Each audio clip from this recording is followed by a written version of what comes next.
दीघा जागर्तो रत्ती दीघम संतस्य योजनम दीघो बालानाम संसारो सद्धम्मम अविजानतम.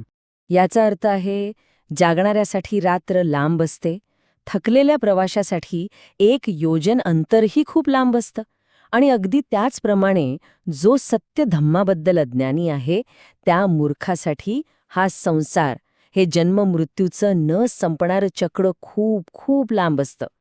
आता या शिकवणीचं सार समजून घेण्यासाठी 2 पाली शब्द फार महत्वाचे आहेत. पहिला आहे बालानं, म्हणजे मूर्ख, पण इथे बुद्धिमत्तेचा काही संबंध नाहीये.